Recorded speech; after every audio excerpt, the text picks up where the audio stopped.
الحمدللہ رب العالمین والصلاة والسلام علی سید الاولین والآخرین سیدنا و نبینا مولانا محمد وعلی آلہ وصحبہ اجمعین اما بعد۔ محترم حاضرین کرام، السلام علیکم ورحمۃ اللہ۔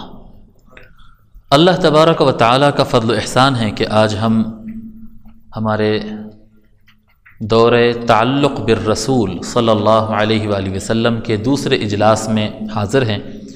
انشاءاللہ تعالی آج ہم حضور صلی اللہ علیہ وآلہ وسلم سے تعلق ایمان رکھنے سے متعلق گفتگو کریں گے۔ جیسا کہ ہم کل بتائے تھے کہ قرآن کریم کی آیت میں اللہ تبارک و تعالی حضور صلی اللہ علیہ وآلہ وسلم سے تعلق کے تین باتیں بتایا، تین ذرائع بتایا۔ فالذین آمنوا بہ وعزروہ ونصروہ۔ فالذین آمنوا بہ، جو اس رسول پر صلی اللہ علیہ وآلہ وسلم جن کے پیچھے مدح کی گئی ہے، اللہ تعالیٰ شان بیان کیا، جو اس نبی کے اس رسول کے پر ایمان رکھتا ہو، فالذین آمنوا بہ، جو ان پر ایمان رکھے، وعزروہ، اور ان کے خوب ادب و تعظیم کرے، ونصروہ، اور ان کے نصرت کرے، ان کی اتباع کرے اور نصرت کرے، دین کو نافذ کرنے میں۔ تشریف لائیں ماشاءاللہ، علماء کرام تشریف لائیں۔ مولانا رئیس صاحب سامنے کی سیٹ ہے آپ کی، مولانا رئیس صاحب سامنے تشریف لائیں۔ انشاءاللہ تعالی آج ایمان بالرسول صلی اللہ علیہ وآلہ وسلم سے متعلق ہم گفتگو کرتے ہیں۔ یاد رکھیں، حضور صلی اللہ علیہ وآلہ وسلم کو پر ایمان لانا، حضور صلی اللہ علیہ وآلہ وسلم کو ماننا، اب ظاہری اسباب کے اعتبار سے اگر دیکھیں تو جیسا ایک انسان پیدا ہوتا ہے، جیسا سبھی انسان پیدا ہوتے ہیں، ویسا ہی حضور صلی اللہ علیہ وآلہ وسلم کی پیدائش ہے۔ ان کے ایک والد ہے، ان کے ایک والدہ ہے۔ ظاہری اعتبار سے اگر دیکھیں، ایک والد ہے، ایک والدہ ہے، ایک خاندان ہے، نسب ہے، ایک انسان پیدا ہوا، جی اگر ظاہری نظر سے دیکھا جائے۔ لیکن رسول جب کہتے ہیں تو ان کے اندر کچھ خصوصیات ہوتے ہیں، وہ کوئی نارمل انسان نہیں ہوتے، وہ کوئی عام انسان نہیں ہوتے، کچھ خصوصیات ہوتے کہ بھئی سارے انسان کو ہم انسان مانتے ہیں، ان کو رسول مانتے کیوں ہیں؟ بنیادی سوال یہ ہے کہ سب انسان ہیں، اور من جملہ انسانوں میں لقد جاءکم رسول من انفسکم، تمہارے درمیان میں سے ایک کو رسول ہم نے بنا دیا۔ کیا چیز ہے جس کی وجہ سے ہم ان کو رسول مان رہے ہیں؟ ہم بھی کھانا کھاتے ہیں، وہ بھی کھانا کھا رہے ہیں، ہم بھی چلتے ہیں، وہ بھی چل رہے ہیں، کیا ریزن ہے؟ تو وجوہات تو بہت زیادہ ہے، یعنی حضور صلی اللہ علیہ وآلہ وسلم کو ماننا ہو یا پہلے والے امتوں کے لیے ان کے اپنے اپنے نبیوں کو ماننے کا جو مسئلہ ہے، رسول کو ماننے کے لیے جو بنیادی اور سب سے اہم مسئلہ ہے وہ ہے علم کا۔ علم، اللہ کے رسول صلی اللہ علیہ وآلہ وسلم، حضور صلی اللہ علیہ وآلہ وسلم خاتم النبیین ہو یا ان سے پہلے کے رسول انبیاء جو بھی آئے ہوں، ان کے پاس کچھ ایسے معلومات، کچھ ایسے انفارمیشنز ان کے پاس رہتی ہے جو باقی دنیا میں کسی کے پاس نہیں رہتی۔ انی اعلم ما لا تعلمون، یہ ہر نبی نے کہا اپنی امت سے کہ میرے پاس وہ علم ہے، مجھے وہ اطلاع ہے، میرے پاس وہ نیوز ہے، وہ خبر ہے، اوتھینٹک ذریعے سے، اعتماد کیے ہوئے ذرائع سے، ایسی پکی خبریں میرے پاس ہے جو تم کو نہیں مل سکتی۔ اللہ کے نبی پر، کسی نبی کے علم پر گفتگو کرنا، بحث کرنا، یا یہ تصور کرنا کسی نبی کے علم میں کمی ہے، یا یہ تصور کرنا کہ کسی نبی کے علم میں شک ہے، یا کسی کے نبی کے علم میں غلطی ہو سکتی ہے، یہ شک کرنا ڈائریکٹ اس کے رسالت میں شک کرنا ہوتا ہے، کیونکہ رسول آیا ہے اور بنیادی چیز جو ہے وہ یعلمکم، وہ آیا ہے علم دینے کے لیے، اللہ سے متعلق علم دینے، قرآن سے متعلق علم دینے، فرشتوں سے متعلق علم دینے، قیامت سے متعلق علم دینے۔ بنیادی جو کام ہے ایک نبی اور رسول صلی اللہ علیہ وآلہ وسلم کا، سارے انبیاء اور رسل کا جو بنیادی کام ہے وہ ہے علم پہنچانا، علم پہنچانا۔ شیطان ہمیشہ اس بات پہ لگا ہوا رہتا ہے کہ لوگ کا تعلق، امتیوں کا تعلق اپنے نبیوں سے ٹوٹ جائے ہر امت میں۔ یعنی جو آرگیومنٹ ہم اگر دیکھیں گے، اگر امتوں کو اٹھا کر حضرت صالح علیہ السلام کی امت کو دیکھیں گے، حضرت ابراہیم علیہ السلام کی امت کو دیکھیں گے، حضرت موسیٰ علیہ السلام کی امت کو دیکھیں گے، جتنے امتیں اپنے نبیوں سے جھگڑا کیے ہیں وہ کوئی ان کا جھگڑا اس وجہ سے نہیں رہا ہے کہ یہ جو نبی ہیں یہ چوری کیے ہیں معاذ اللہ، اس وجہ سے کبھی جھگڑا نہیں رہا، نہیں یہ پیسوں میں امانت دار نہیں ہے اس لیے نہیں رہا جھگڑا، نہیں ان کے اخلاق اچھے نہیں اس وجہ سے جھگڑا نہیں رہا۔ ہمیشہ جو مین ٹارگٹ بنائے ہیں کفار نبیوں پہ اٹیک کرنے کے لیے، وہ ان کے لائے ہوئے علم میں شک پیدا کرتے تھے کہ ان کی لائے ہوئی خبر صحیح نہیں ہے، ان کے پاس جو انفارمیشن اور علم ہے اگر وہ علم کو مان لیا جائے تو پھر مسلمان ہو گیا، وہ علم کو نہیں ماننا ہے، وہ علم کو غلط ثابت کرنا ہے۔ اللہ تبارک و تعالیٰ فرماتا ہے فَإِنَّهُمْ لَا يُكَذِّبُونَكَ وَلَكِنَّ الظَّالِمِينَ بِآيَاتِ اللَّهِ يَجْحَدُونَ۔ فرماتے ہیں اے مصطفیٰ صلی اللہ علیہ وآلہ وسلم، یہ لوگ آپ کی ذات کو نہیں جھٹلاتے ہیں، فَإِنَّهُمْ لَا يُكَذِّبُونَكَ، ذات مصطفیٰ کو تو مانتے ہیں، یہ الصادق ہے، یہ الامین ہے۔ بچپن سے مصطفیٰ صلی اللہ علیہ وآلہ وسلم کی زندگی کو دیکھے، کردار کو دیکھے، اعلان نبوت سے پہلے سے سارا مکہ ان کو مانتا تھا، صادق، امین، سچے، باخلق، با کردار، سب کچھ مانتے تھے۔ وَلَكِنَّ الظَّالِمِينَ بِآيَاتِ اللَّهِ يَجْحَدُونَ، لیکن یہ ظالم لوگ جو اللہ کی آیتیں یعنی جو علم اللہ سے آپ کو ملا ہے، وہ جو علم آپ پہنچا رہے ہیں یہ اس کا انکار کرتے ہیں۔ یعنی بنیادی ظلم اور بنیادی یعنی کیا کہتے ہیں کفر کا مادہ جو شیطان ڈالتا ہے انسان کے اندر، وہ نبی کے علم میں شک کرنا، نبی کے علم کو کم سمجھنا، یہ ایک شیطانی حربہ ہے، شیطانی چال ہے۔ نہیں، ہم نبی کو تو مانتے ہیں پر وہ جو بات بول رہے ہیں اس میں پہلے تو ایسا ہوتا تھا ڈائریکٹ کافر ہے تو ہم ان کی بات کو نہیں مانتے۔ اب اگر کلمہ پڑھ کے اندر آ جائے، اسلام کی سرکل میں آ جائے، تو شیطان یہ تو نہیں کہلوا سکتا نا کہ ہم نبی کی بات کو نہیں مان سکتے، یہ تو نہیں کہلوا سکتا شیطان۔ تو ایک اسٹیپ پیچھے ہٹ کے یہ نکالتا ہے امتی کی زبان سے کہ نبی کے نالج میں غلطی بھی ہو سکتی ہے، نبی کے علم میں بھول بھی ہو سکتی ہے، اس طرح کے شبہات پیدا کرتے ہیں۔ رسول آیا ہے، بنیادی کام ہے اس کا علم پہنچانا۔ اگر کوئی اس کے رسول کے نبی کے علم میں شک کرتا ہے، اس کا معنی یہ ہے کہ وہ ایمان بالرسول میں دراڑ پڑ گئی ہے۔ علم سب سے یعنی العلم علم النبی اساس الایمان، جی کسی بھی نبی کا علم اس کی نبوت اور رسالت کی بنیاد ہوتا ہے، بنیاد ہوتا ہے، یہ بنیادی چیز ہے۔ باقی اور اوصاف ہے اس کے بعد ان کا نمبر آئے گا، علم سب سے پہلا رہے گا۔ علم مصطفیٰ صلی اللہ علیہ وآلہ وسلم خاتم النبی، ہمارے آقا سرکار سیدنا محمد رسول اللہ صلی اللہ علیہ وآلہ وسلم کے علم سے متعلق اللہ تبارک و تعالی سورہ نساء آیت نمبر 113 میں فرماتا ہے وَأَنزَلَ اللَّهُ عَلَيْكَ الْكِتَابَ وَالْحِكْمَةَ، اور اللہ تبارک و تعالی نے آپ پر نازل کیا، اللہ نے آپ پر نازل کیا کتاب اور حکمہ، کتاب بھی نازل فرمایا اور حکمت بھی نازل فرمایا۔ پھر فرماتا ہے اب یہ کتاب اور حکمت یہ دونوں عطا کر دینے کے بعد آگے فرماتا ہے وَعَلَّمَكَ مَا لَمْ تَكُنْ تَعْلَمْ، اے نبی آپ جو بھی نہیں جانتے تھے اللہ نے ساری تعلیم آپ کو دے دی ہے، اللہ تعالیٰ نے آپ کو وہ سارا علم عطا کر دیا جو آپ نہیں جانتے تھے۔ یعنی کیا چیز ہے جس کے بارے میں حضور نہیں جانتے، وہ اللہ نے ان کو بتا دیا۔ جب اللہ کہہ رہا ہے ماں جو ہے یہ عموم چاہتی ہے، لفظ ماں عربی زبان میں عربی قاعدے کے مطابق لفظ ماں عموم کو چاہتا ہے، من اور ماں یہ دونوں عموم کو چاہتے ہیں، جو کچھ آپ نہیں جانتے تھے سب ہم نے سکھا دیا۔ وَعَلَّمَكَ مَا لَمْ تَكُنْ تَعْلَمْ، پھر آگے فرماتا ہے اللہ تبارک و تعالی جی اس کی مناسبت سے تو اللہ تبارک و تعالی جی اور اللہ تبارک و تعالی علیم اور حکیم ہے، یہ نہیں فرمایا جی، یہ ہوتا نا بھائی اللہ تعالیٰ نے آپ کو علم عطا کیا اور اللہ تبارک و تعالیٰ جو ہے وہ بڑا علم والا ہے اور وہ جانتا ہے کس کو کتنا دینا ہے، نہیں فرمایا اللہ تعالیٰ جو آپ نہیں جانتے تھے وہ سب کچھ عطا کیا۔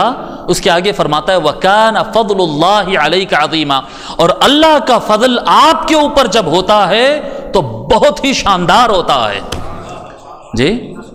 اب آپ تصور کریں اللہ تبارک و تعالیٰ فرما رہا ہے کہ سب کچھ دیا اور اس کے آگے فرما رہا ہے کہ ہمارا دینے کا انداز، جب ہم کائنات کو دیتے ہیں تو الگ ڈھنگ ہے ہمارا دینے کا، لیکن ہم جب مصطفیٰ کو دیتے ہیں، محبوب کو دیتے ہیں، اے نبی ڈائریکٹ فرما رہا اے نبی جب ہم آپ کو دیتے ہیں تو آپ کو دینے کا انداز ہمارا بڑا گریٹ ہے، بڑا فضل والا ہے، بڑا ایکسٹرا دینے والے ہیں۔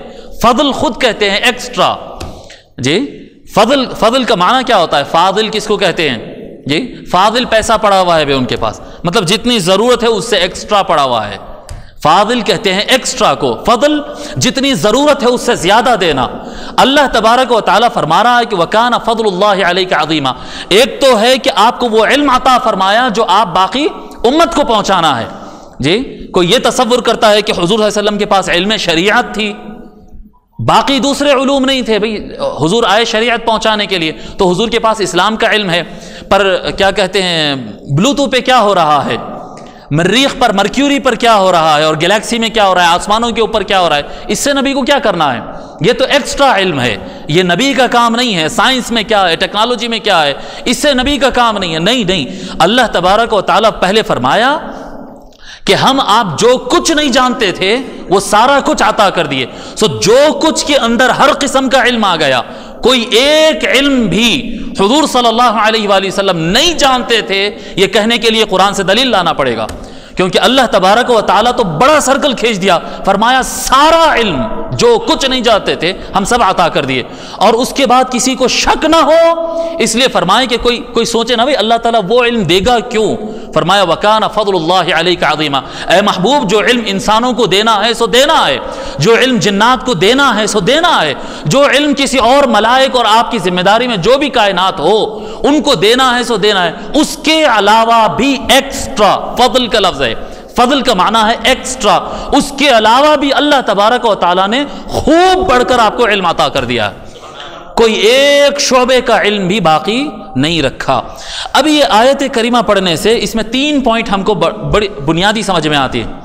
پہلا پوائنٹ یہ ہے کہ اللہ تبارک و تعالی ہی حضور صلی اللہ علیہ وآلہ وسلم کے ٹیچر ہے، استاد۔ حضور صلی اللہ علیہ وآلہ وسلم کے استاد، معلم اور مدرس کون ہے جی؟ اللہ تبارک و تعالی فرما رہا ہے وَعَلَّمَكَ، اللہ نے آپ کو علم دیا، اللہ نے آپ کو کتاب دیا، اللہ نے آپ کو حکمت دیا، اور اللہ نے آپ کو علم دیا۔ جب اللہ نے علم دیا تو استاد کون ہوا؟ استاد اللہ تبارک و تعالی۔ اب اس کے اندر یہ ذکر کرنے کی اس لیے ضرورت پڑی کہ بہت سارے لوگ یہ کہتے ہیں، اور یہ ہیں کتابوں میں لکھا ہوا، یعنی اہل سنت والجماعت کی کتابوں میں بھی لکھا ہوا ہے کہ جبرائیل علیہ السلام حضور صلی اللہ علیہ وآلہ وسلم کے معلم اور استاد ہیں، اس طرح سے لوگوں نے لکھا ہے۔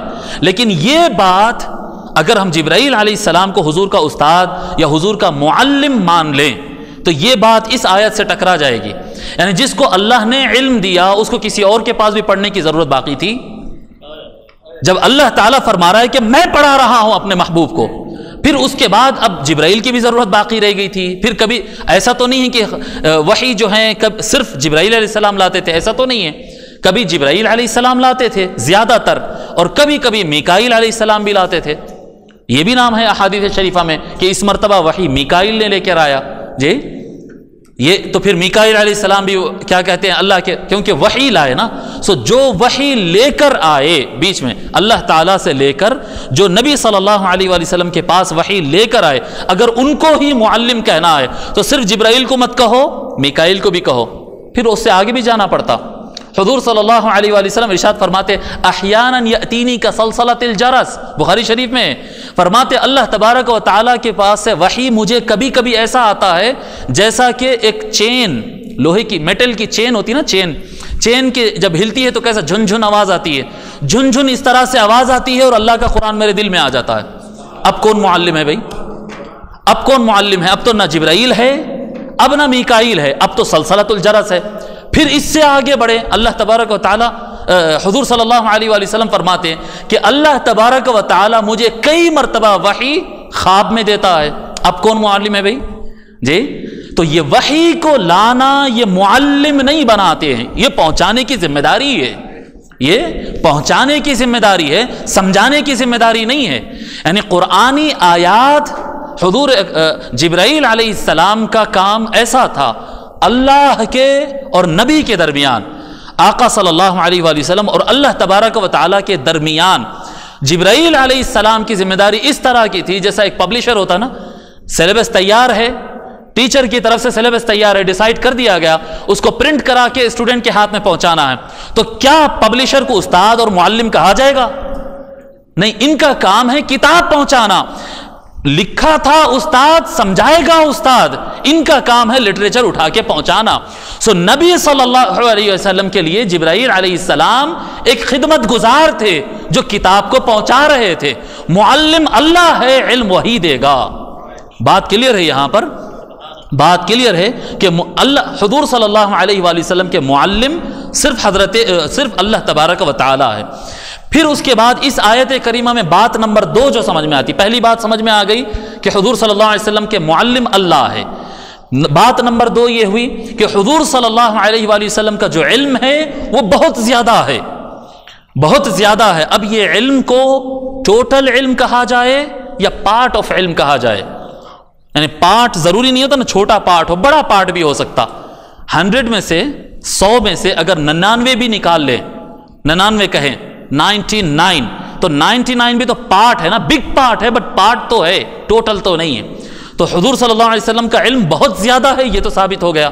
اب اس کو ٹوٹل کہہ سکتے ہیں یا پارٹ کہنا پڑے گا، جس کو ہمارے پاس علماء جو ہے کہتے ہیں کہ کلی کہا جائے یا جزئی کہا جائے، وہ آگے آئے گی بحث۔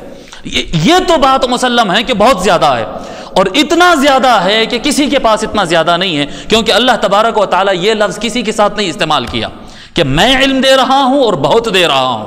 یہ لفظ اللہ تعالیٰ کسی اور کے ساتھ استعمال نہیں کیا۔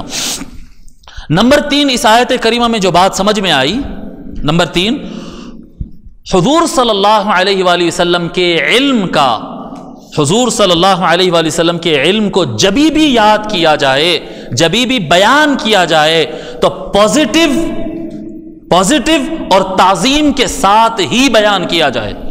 یعنی اللہ تبارک و تعالیٰ قرآن کریم میں یہ نہیں کہتا ہے کہ محبوب تم کو علم نہیں ہے، تم کو کیا پتا ہے، جی تم کو کیا پتا ہے، تم نہیں جانتے ہو۔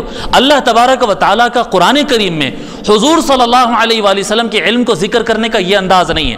جب اللہ تعالیٰ فرمایا کہ محبوب میں نے آپ کو علم عطا کیا، تو اللہ تبارک و تعالیٰ کا انداز پازیٹیو رہا، نمبر 1 کہ اے نبی آپ جانتے ہیں، میں نے آپ کو علم دیا، جو کچھ نہیں جانتے تھے سب دیا، اور اس کے بعد اس کو وَكَانَ فَضْلُ اللَّهِ عَلَيْكَ عَظِيمًا، اللہ نے آپ کو خوب دیا۔ تو جب علم مصطفیٰ کا تذکرہ ہو، نہیں یہ بات حضور کو نہیں معلوم تھی، ایسا بعض لوگ کو ایسا سمجھ میں آتا کہ شاید یہ بات حضور کو نہیں معلوم تھی، سو ان کو جو معلوم تھی اس سے زیادہ فکر نہیں معلوم پہ ہو جاتی، یہ نہیں معلوم تھا حضور، وہ بھول گئے حضور، اس طرح سے۔ اگر یہ پہلے تو یہ عقیدہ غلط ہے کہ حضور کو کچھ نہیں معلوم ہے، یہ عقیدہ غلط ہے۔ حضور صلی اللہ علیہ وسلم کو سب اللہ نے بتا دیا، لیکن اگر کوئی یہ عقیدہ رکھتا بھی ہے کہ کچھ باتیں حضور کو نہیں معلوم ہے، تب بھی اگر وہ رکھتا ہے تب بھی بولنے کی پرمیشن نہیں ہے، ویسا بولنے کی پرمیشن نہیں ہے۔ اللہ تبارک و تعالیٰ کا انداز بیان جب کبھی مصطفیٰ کا وصف بیان کرے، مصطفیٰ کی صفت بیان کیے، ان کا مزاج بیان کرتا ہے اللہ تبارک و تعالیٰ، تو بیان کرنے کا انداز پازیٹیو ہوتا ہے اور محبت اور تعظیم والا ہوتا ہے۔ سو کبھی علم کو کم ہے اس طرح سے بتانا طریقہ درست نہیں ہے، یہ غلط ہوگا۔ اب یہ جو حضور اکرم صلی اللہ علیہ وآلہ وسلم کا جو کثیر علم ہے، بہت زیادہ علم ہے، جو کچھ نہیں جانتے تھے سب اللہ تعالیٰ نے بیان کر دیا ہے، کیا اس علم کے اندر حضور صلی اللہ علیہ وآلہ وسلم کو غیب کے علم بھی حاصل تھے یا نہیں تھے؟ کوشچن ہے بھائی، بڑے بحثیں ہوتی ہیں اس کے اوپر، بڑے مناظرے ہوتے ہیں کہ حضور صلی اللہ علیہ وآلہ وسلم کے پاس علم غیب تھا یا نہیں تھا۔ تو یہ سمجھنے کے لیے سب سے پہلے سمجھنا پڑے گا کہ غیب بولتے کس کو ہیں، جی غیب بولتے کس کو ہیں، یہ تو معلوم ہونا پڑے گا کہ بھئی ہے نہیں ہے بعد میں طے کریں گے، بولتے کس کو غیب۔ تو غیب کا ڈیفینیشن علماء کرام نے اس طرح سے بتایا، غیب غابہ یغیب، جو حاضر نہ ہو اس کو غیب بولتے ہیں، جو حاضر نہیں ہے، حاضر نہیں ہے کس کو کہیں گے؟ بتاتے ہیں کہ حواس سے خمسہ، انسان کے اندر 5 سینس ہوتے ہیں، دیکھنا، سننا، سونگھنا، چکھنا زبان سے، اور چھونا، ٹچ کرنا، 5 سینس حواس سے خمسہ۔ جو نالج، جو علم حواس سے خمسہ سے نہیں مل سکتا وہ غیب ہے، جی جیسا کہ اب میں یہاں پر سامنے ہوں، آپ لوگ بیٹھے ہیں، یہ میرے لیے حاضر ہے، یہ شہود ہے، یہ غیب نہیں ہو سکتا کیونکہ میں دیکھ سکتا ہوں، جی کوئی دیوار کے پیچھے چلے جائے میں نہیں دیکھ سکتا، تو یہ آنکھ کے لیے غیب ہو گیا، پر اگر وہ زور سے بات کرے تو میں سن لے سکتا ہوں، تو پھر غیب نہیں رہا۔ اب آواز آ گئی تو غیب نہیں رہا۔ چک لیا تو غیب نہیں رہا، چھو لیا تو غیب نہیں رہا، سونگ لیا تو غیب نہیں رہا۔ یہ 5 ونڈوز ہے، 5 ڈورز ہے علم دماغ تک جانے کے لیے۔ بعض علماء نے علم بدیہی بھی قرار دیا، علم بدیہی کو بھی جو ہے وہ غیب میں شمار نہیں کیا۔ علم بدیہی جیسے کہتے ہیں 2 اور 2 4، اس میں سوچنے کی ضرورت نہیں پڑتی ہے، مگر وہ سبجیکٹ میں ہم نہیں جاتے کیونکہ وہ مجھے بھی ہضم نہیں ہوا وہ بات، علماء کی اس بات کو میرا من بھی قبول نہیں کیا، اور اگر وہ بحث میں جائیں گے تو بحث تھوڑا لمبی بھی ہو جائے گی اور اس میں ہم کو جانا نہیں۔ بنیادی بات اتنا ہے کہ عقل کو جو نالج جاتی ہے وہ 5 ڈور سے جاتی ہے۔ اگر یہ 5 ڈور سے کوئی علم نہیں جا سکتا ہے تو وہ غیب ہے۔ جی آسمان کے اوپر کیا ہے؟ سن سکتے نہیں سن سکتے، دیکھ سکتے نہیں دیکھ، چھو سکتے نہیں چھو، سونگ سکتے نہیں سونگ سکتے، کچھ چکھ سکتے نہیں چکھ سکتے۔ ہمارے 5 سینس پورے حواس سے 5 مل کر بھی آسمان کے اوپر کیا ہو رہا ہے نہیں دیکھ سکتے ہیں، تو آسمان کے اوپر جو بھی ہے وہ غیب ہے، آسمان کے اوپر جو بھی ہے وہ غیب ہے۔ اب اللہ تبارک و تعالی قرآن کریم میں ایمان والے اور متقین، ایمان والے اور اللہ والے اور اچھے لوگ کی صفت بیان کرتا ہے، ایمان کی صفت بیان کرتا ہے۔ کیا ہے؟ الذین یؤمنون بالغیب، سورہ بقرہ میں تعالیٰ فرما دیا۔ وہ ایمان والے کون ہیں، تقوی والے کون ہیں؟ وہ لوگ ہیں جو غیب پر ایمان رکھتے ہیں، مطلب وہ چیزیں جن کو دیکھ نہیں سکتے ہیں اس کو مانتے ہیں، وہ چیزیں جو سن نہیں سکتے اس کو مانتے ہیں۔ اب سوال یہ پیدا ہوتا ہے کہ اگر ماننا ہے اور ہم نہ دیکھ سکتے، نہ سن سکتے، نہ چکھ سکتے، نہ چھو سکتے، نہ سونگ سکتے، اگر ہم یہ کر نہیں سکتے تو ماننا کیسا؟ سیدھی سیدھی بات ہے کہ جو بھی غیب پر مسلمان ایمان رکھتا ہے، کیا کیا ہے بھائی غیب؟ حضرت ربیع بن انس رضی اللہ تعالیٰ روایت فرماتے ہیں الذین یؤمنون بالغیب، اس کا معنی یہ ہے آمنوا باللہ، اللہ پر ایمان رکھنا۔ اللہ دکھتا نہیں، اللہ کو ٹچ نہیں کر سکتے، سونگ نہیں سکتے، چھو نہیں سکتے۔ جی آمنوا باللہ، ایمان والے کون ہیں؟ جو اللہ کو مانتے ہیں، فرشتوں کو مانتے ہیں، رسولوں کو مانتے ہیں، قیامت کے دن کو مانتے ہیں، اللہ کی جنت کو مانتے ہیں، اللہ کے بنائے ہوئے دوزخ کو، جہنم کو مانتے ہیں، اللہ سے کل کے دن ملاقات جو ہونے والی ہے اس کو مانتے ہیں، مرنے کے بعد ایک اور زندگی، وآمنوا بالحیات بعد الموت، امام تفسیر طبری میں یہ روایت نقل ہے، آمنوا بالحیات، مرنے کے بعد ایک زندگی ہے۔ ہم 5 سینس لگا دیں، تلاش کر لیں، ہم کو نہیں سمجھ میں آئے گا کہ مرنے کے بعد مٹی میں سب گل جانے کے بعد دوبارہ کیسے زندہ ہو سکتا ہے انسان۔ تو فرمایا وآمنوا بالحیات بعد الموت، مرنے کے بعد دوبارہ زندگی ہوگی۔ فہذا کلہ غیب، یہ سارے چیزوں پر ہمارا ایمان ہے یا نہیں ہے؟ یہ سارے چیزوں پر ہمارا ایمان ہے۔ فرمایا یہ سارا کچھ غیب ہے۔ جی حضرت زر رضی اللہ تعالی عنہ روایت فرماتے ہیں، یہ بڑے مفسرین میں سے نام آتا ہے، حضرت زر رضی اللہ تعالی عنہ فرماتے ہیں الغیب القرآن، مکمل قرآن غیب ہے۔ یہ جو 30 پارے آپ کے پاس آئے ہیں، یہ کیا معلوم کہ اللہ کا کلام ہے، کس کا کلام ہے، کہاں سے لکھا کے لائے؟ غار میں کسی اچھے رائٹر کو بٹھا کے لکھا کے لا لیے کیا؟ کہاں سے آیا یہ کلام؟ کون سے شاعر، کون سے ادیب، کون سے لینگویج کے ایکسپرٹ سے لکھا کے لا لیے؟ پتہ نہیں۔ حضور صلی اللہ علیہ وآلہ وسلم نے کہہ دیا کہ یہ اللہ کا کلام ہے، غیب ہے، دیکھ تو نہیں سکے ہم، مگر حضور نے کہہ دیا۔ اب یہ جتنا غیب ہے، چاہے وہ قرآن کے پورے 30 پارے ہو یا وہ ایمان باللہ، ایمان بالملائکہ، ایمان بالرسل، ایمان کے جتنے چیپٹرز ہیں سارے کے سارے چیپٹرز غیب کے ہیں، اور پورا غیب مصطفیٰ نے بتایا ہے صلی اللہ علیہ وآلہ وسلم، پورا غیب حضور اکرم صلی اللہ علیہ وآلہ وسلم نے بتایا ہے۔ جب حضور صلی اللہ علیہ وآلہ وسلم نے بتایا ہے تو اس کا مطلب یہ ہوا کہ حضور صلی اللہ علیہ وآلہ وسلم کے علم میں غیب بھی شامل ہے جو حضور پہنچا رہے ہیں، ورنہ غیب آیا کہاں سے؟ یعنی حضور کے علم میں غیب بھی شامل ہے۔ اب سوال یہ پیدا ہوتا ہے جب انسان کے اندر علم آنے کے 5 سورسز ہے، بتائے ہم 5 دروازے ہیں علم داخل ہونے کے، جب ہم بتا دیے تو حضور صلی اللہ علیہ وآلہ وسلم کے پاس یہ علم غیب انٹری لیا کہاں سے؟ کیا حضور صلی اللہ علیہ وسلم نے دیکھا ہے؟ کیا حضور صلی اللہ علیہ وسلم نے سنا ہے؟ جی حضور صلی اللہ علیہ وآلہ وسلم اللہ تعالیٰ کو تو شب معراج میں دیکھے نا، مگر دین اسلام تو پہلے پیش کیے۔ حضور صلی اللہ علیہ وآلہ وسلم قرآن پہلے بیان کیے، جی بعد میں آسمانوں کی سیر کیے، تو یہ حضور صلی اللہ علیہ وآلہ وسلم کے پاس آیا کہاں سے؟ تو یاد رکھے نبیوں میں اور امتیوں میں ایک بیسک فرق ہوتا ہے، نبیوں میں اور امتیوں میں ایک بیسک فرق ہوتا ہے کہ سارے امتیوں کو نالج کے 5 ڈورز ہوتے ہیں، 5 راستے ہوتے ہیں علم کے حصول کے سارے امتیوں کو، اور نبی کہتے ہی اسی شخص کو ہے جس کے پاس 6 ڈور اوپن ہو جاتا ہے، 6واں راستہ اوپن ہو جاتا ہے جس کو قلب کہتے ہیں، دل۔ اللہ تبارک و تعالیٰ کی وحی اترتی ہے نہ۔ اب یہ آپ ذہن میں رکھ لے بات کہ حضور صلی اللہ علیہ وآلہ وسلم پر جو قرآن پیش ہوتا تھا، نہ وہ آواز میں پیش ہوتا تھا، نہ وہ رائٹنگ میں پیش ہوتا تھا، نہ وہ ٹیکسٹ میں پیش ہوتا تھا، نہ وہ خوشبو کے طور پہ پیش ہوتا تھا، نہیں، یہ 5 راستے اپنی جگہ رہتے تھے۔ کلام اللہ تعالیٰ کی طرف سے ڈائریکٹلی جبرائیل علیہ السلام یا میکائیل علیہ السلام یا جیسا اللہ تعالیٰ بھیجنا چاہتا، یہ 5 سینس معطل رہتے، اللہ کا کلام ڈائریکٹ دل پر نازل ہوتا تھا، ڈائریکٹ دل۔ یعنی اس کا مطلب یہ ہے کہ نبی کے پاس ایک 6 سورس سٹارٹ ہو گیا، 6واں راستہ کھل گیا ہے، جو آنکھ نہیں دیکھ سکتی ہے وہ علم وہاں سے آنے لگتا ہے، 6واں راستہ آتا ہے۔ تو فرماتے الوحی فی القلب، حضور صلی اللہ علیہ وآلہ وسلم کیا فرماتے جب لوگ پوچھتے ہیں کہ یہ آپ کو کیسا معلوم، وہ صحیح ہے کیا، وہ غلط کیا، تو حضور صلی اللہ علیہ وسلم فرماتے مجھے کیا پتا، قل انما یوحى الی۔ جی آپ لوگ پوچھتے ہیں نا، آیت نمبر 108 میں اللہ تعالیٰ حضور صلی اللہ علیہ وسلم کو جواب مرحمت فرمایا کہ جواب دو، قل انما یوحى الی، محبوب کہہ دو کہ یہ تو میرے دل پر نازل ہوتی سے باتیں ہیں۔ یہ جی سیدھا 6 راستے کا، یہ مت کہو کہ میں دیکھا میں سنا۔ جی حضور صلی اللہ علیہ وسلم اللہ تعالیٰ کو دیکھے، اس پہ تو اہل سنت میں خود اختلاف ہے۔ ام المؤمنین عائشہ نہیں دیکھے فرماتے، حضرت عباس دیکھے فرماتے رضی اللہ تعالی عنہما فرماتے۔ جی تو یہ اختلافات اپنی جگہ رہیں گے، لیکن جس بات کا کوئی انکار کر نہیں سکتا وہ یہ ہے کہ مصطفیٰ کے پاس دل میں ڈائریکٹ علم آنے کا ذریعہ کھلا ہے، اور اسی کو کہتے ہیں ایمان بالرسول۔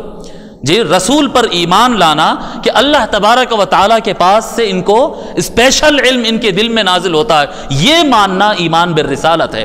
خصوصی نالج اور خصوصی علم آقا صلی اللہ علیہ وآلہ وسلم کے پاس آتا ہے۔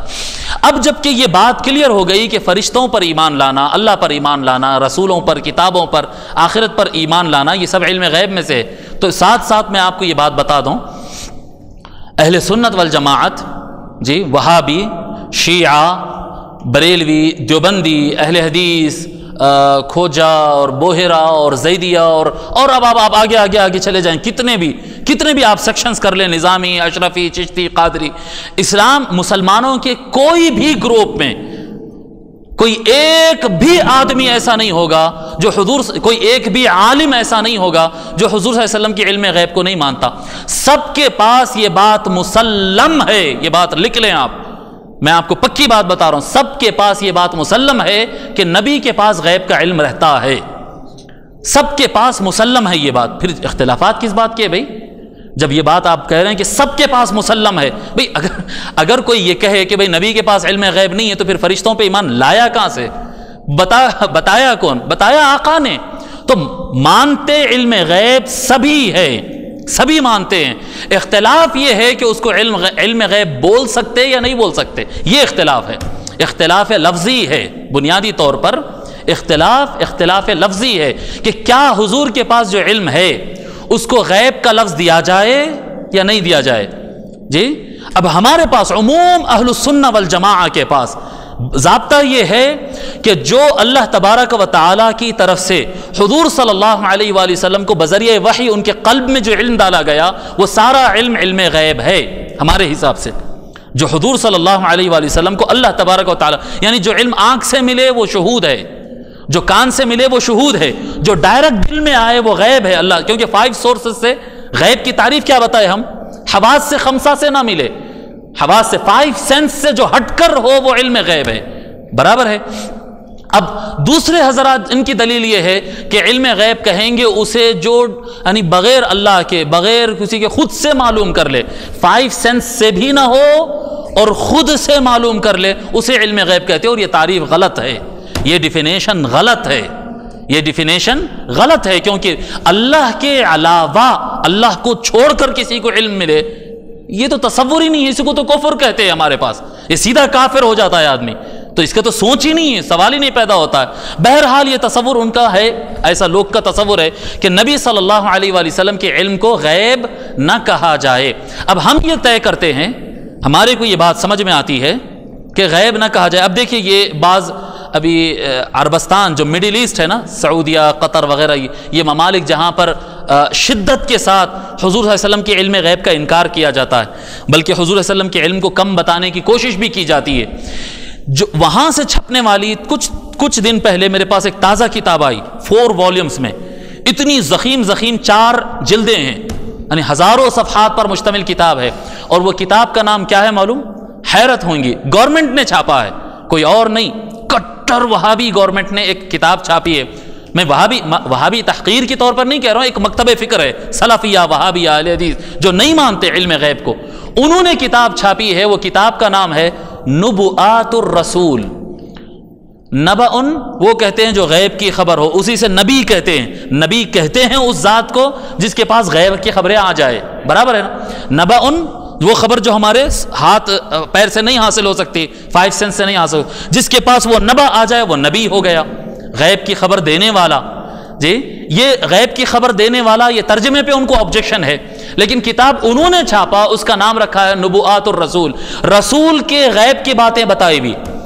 نبوءات الرسول بولتے ہیں، چھاپتے ہیں، مگر لفظ غیب استعمال کرنے پہ جھگڑا ہے، بولتے ہیں نہیں، نبوءتن بول سکتے ہیں، نبوءتن بول سکتے ہیں، نبوءتن نبوءات، لیکن غیب کا لفظ استعمال نہیں کرنا۔ غیب کا لفظ یہ اللہ کے لیے خاص ہے، اگر نبی کی طرف غیب کے لفظ کے نسبت کر دیں تو شرک ہو جائے گا، ٹھیک ہے؟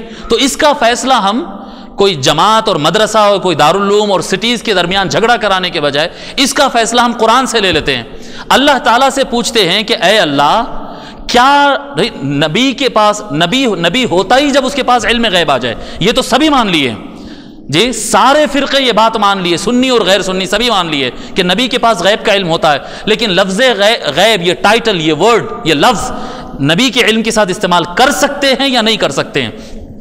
اللہ تبارک و تعالیٰ قرآن کریم میں ارشاد فرماتا ہے، پہلے آبجیکشن والی آیت، آبجیکشن ہوتا ہے قل لا املک لنفسی نفعا ولا ضرا الا ما شاء اللہ۔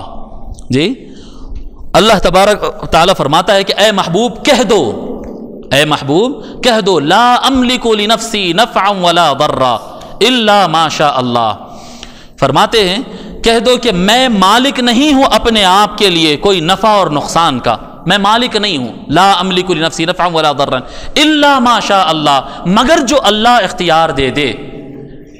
جی اب یہاں پر تھوڑا سا کھل گیا دروازہ، اگر حضور الا ما شاء اللہ نہیں آتا، لا املک لنفسی نفعا ولا ضرا، میں نہیں ہوں مالک کسی نفع نقصان کا، تو مطلب یہ ہے کہ نہیں ہے مالک، مگر الا ما شاء اللہ، مگر جو اللہ چاہے تو پھر اتنا مالک تو ہوں، جتنا اللہ نے طاقت دی، جتنی اللہ تعالیٰ نے اتھارٹی دی ہے اتنے کا تو میں مالک ہوں۔ جیسا کہ من ذا الذی یشفع عندہ، کون ہے، اللہ تعالیٰ فرما رہا ہے آیت الکرسی میں، من ذا الذی یشفع عندہ، کس کی مجال ہے قیامت کے دن اللہ کے سامنے ٹھہر کر کسی گناہگار یا جہنمی کے لیے سفارش کرے، ریکویسٹ کرے کہ اے اللہ تیرا فیصلہ اپنی جگہ کہ یہ دوزخی ہے، میں تیرے سے ریکویسٹ کرتا ہوں اس کو جنت میں ڈال دو۔ کس کی مجال ہے اللہ کے فیصلے کے اوپر اپنی ریکویسٹ ڈال سکے، جی اپنی گزارش رکھ سکے، درخواست کر سکے، کس کی مجال ہے؟ تو کسی کی نہیں ہے۔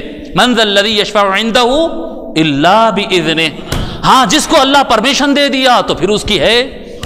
اب بخاری شریف میں آتا حضور صلی اللہ علیہ وسلم فرماتے ہوئے تو میں تو پوری امت کو جنت میں لے جانے والا ہوں، کوئی جلدی جائے گا کوئی دیر سے جائے گا، مگر لے جانے والا تو ہم انشاءاللہ تعالیٰ آگے بیان کریں گے، بخاری شریف کی حدیث ہے، پوری امت کو حضور جنت میں لے جانے والے ہیں، پوری امت کو۔ اب باذنہ کی گنجائش میں پوری امت نکل گئی، جی جب پرمیشن دے دیا۔ اب اللہ تعالیٰ خود فرما رہا ہے لا املک لنفسی، اے محبوب کہہ دو کہ نفع نقصان کا میں مالک نہیں ہوں، ہاں اللہ نے جتنی اتھارٹی دی ہے، اب کتنی اتھارٹی دی وہ الگ بات کریں گے نفع نقصان کی انشاءاللہ تعالیٰ، وہ دوسرا سبجیکٹ۔ اس کے آگے پھر فرماتے ہیں، اب دیکھو ملکیت سے متعلق لا املک کہے، نہیں ہوں میں مالک، علم سے متعلق فرماتے ہیں اور میرے پاس علم کا غیب کا علم نہیں ہے، یہ نہیں فرمائے، میرے پاس غیب کا علم نہیں ہے، نہیں فرمائے، فرماتے ہیں وَلَوْ كُنْتُ أَعْلَمُ الْغَيْبَ لَاسْتَكْثَرْتُ مِنَ الْخَيْرِ، اور اگر میرے پاس غیب کا علم ہوتا تو میں اپنے لیے خوب خیر جمع کر لیتا، خیر اچھائیاں، دنیا کی اچھائیاں، آخرت کی اچھائیاں اور جنت کی اچھائیاں اور سارے یعنی جو اللہ تعالیٰ اچھائیاں بنایا ہے، اگر میرے پاس علم غیب ہوتا حضور صلی اللہ علیہ وسلم کہہ رہے ہیں، اللہ کہہ رہا ہے کہ نبی ایسا کہہ دو کہ اگر میرے پاس علم غیب ہوتا تو میں بہت سارے دنیا اور آخرت کے خیر اور اچھائیوں کو جمع کر لیتا۔ سوال یہ ہے ہر مسلمان سے کہ نبی سے زیادہ خیر ہے کس کے پاس؟ جی کس کے پاس ہے؟ یعنی حضور فرما رہے ہیں نا میں بہت خیر جمع کر لیتا، اللہ کے نبی سے زیادہ خیر ہے کس کے پاس؟ پھر اللہ تبارک جب یہ فرما رہے ہیں نا کہ اگر میرے پاس علم غیب ہوتا تو میں بہت خیر جمع کر لیتا، اللہ تبارک و تعالیٰ فرما دیا دوسرے مقام پر انا اعطیناک الکوثر۔ حضرت ابن عباس رضی اللہ تعالیٰ عنہ تفسیر فرماتے ہیں اس کا معنی یہ ہے اللہ تعالیٰ فرما رہا ہے یقیناً اے محبوب ہم نے آپ کو خیر کثیر عطا فرما دیا ہے۔ جی اگر علم غیب ہوتا تو خیر کثیر ہوتا، اللہ تعالیٰ فرما رہا ہے سارا خیر کثیر میں نے دے دیا ہے، تو اب بچ گیا کیا؟ جی یہ وما مسنی السوء ان انا الا نذیر ومبشر لقوم یؤمنون۔ بہرحال اس میں اس آیت جس کے ذریعے اعتراض کیا جاتا ہے اس میں ڈائریکٹلی نبی کے پاس علم غیب نہیں ہے نہیں فرمائے، اگر ہوتا تو خیر کثیر جمع کرتے، اور خیر کثیر تو تھا، خیر کثیر ہے مطلب علم ہے نہیں یہ سب اپنی جگہ ہے، پر کیا لفظ غیب نبی کے لیے یوز کر سکتے نہیں کر سکتے؟ یوز کرنا، ورڈ یوز کرنے سے متعلق اللہ تبارک و تعالیٰ سورہ آل عمران آیت نمبر 179 179 میں اللہ تعالیٰ فرماتا ہے وَمَا كَانَ اللَّهُ لِيُطْلِعَكُمْ عَلَى الْغَيْبِ، اور اللہ تبارک و تعالیٰ اے لوگو اللہ تبارک و تعالیٰ تم کو غیب کی بات ہرگز بتانے والا نہیں، اللہ تبارک و تعالیٰ تم کو غیب کی بات بتانے والا نہیں۔ وَمَا كَانَ اللَّهُ لِيُطْلِعَكُمْ عَلَى الْغَيْبِ وَلَكِنَّ اللَّهَ يَجْتَبِي مِن رُّسُلِهِ مَن يَشَاءُ، لیکن اللہ تعالیٰ غیب کی بات بتانے کے لیے اپنے رسولوں کو سلیکٹ کر لیتا ہے۔ جی امتیوں کو علم غیب اللہ تعالیٰ ڈائریکٹ نہیں دیتا ہے، فرمایا میں نہیں دوں گا، ہاں نبیوں کو رسولوں کو سلیکٹ کر کے ان کے ذریعے غیب کے علم بتاؤں گا۔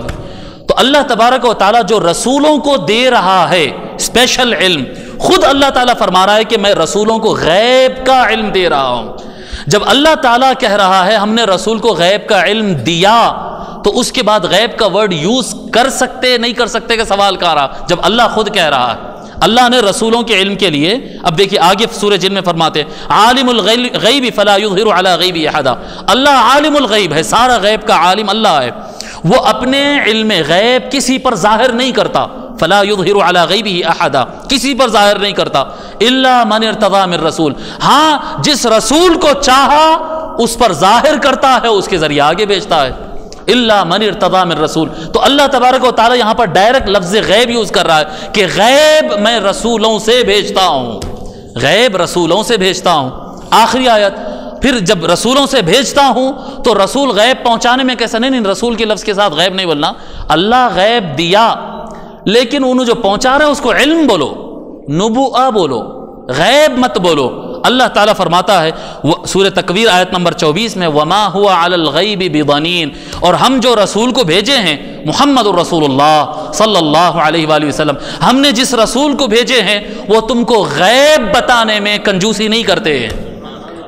جی اب اللہ خود کہہ رہا ہے، دیکھیں آپ جو پہلے جو دے رہا تھا اس کو غیب کا نام ہے، مگر نبی سے جب زبان سے نکلے تو غیب نہیں بولنا اس کو، یہی آبجیکشن ہے نا، اللہ سے آئے تو غیب، مگر نبی کی زبان سے نکلا تو غیب نہیں کہنا۔ اب اللہ خود کہہ رہا ہے کہ نبی غیب بانٹنے میں بخالت نہیں فرماتے، کھلے ہاتھ سے سخاوت کے ساتھ علم کی، آسمانوں کی، قیامت کی، غیب کی باتیں بتاتے رہتے ہیں۔ تو نبی کے ساتھ نبی کے علم کے لیے لفظ غیب کا استعمال کرنا یہ قرآنی ٹرمینالوجی ہے، قرآن کا ٹرمز ہے، یہ قرآن کریم کا استعمال ہے، یہ قرآن کریم نے یہ الفاظ استعمال کیا کہ نبی کے علم کو غیب کہا جا سکتا ہے۔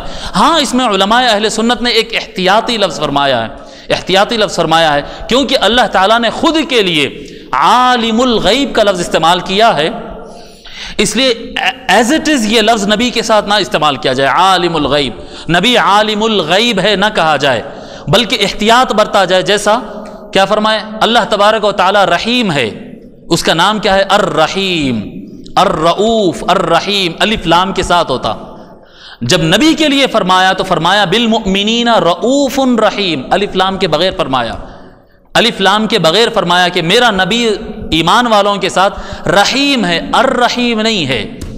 الف لام کے بغیر ہے.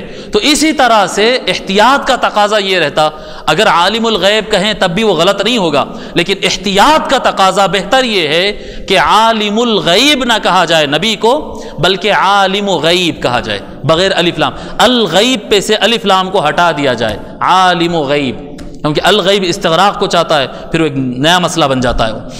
تو علم غیب نبی کے پاس ہے، اور علم غیب کا لفظ نبی کے علم کے لیے استعمال بھی کر سکتے ہیں، یہ بھی قرآن سے ثابت ہو گیا.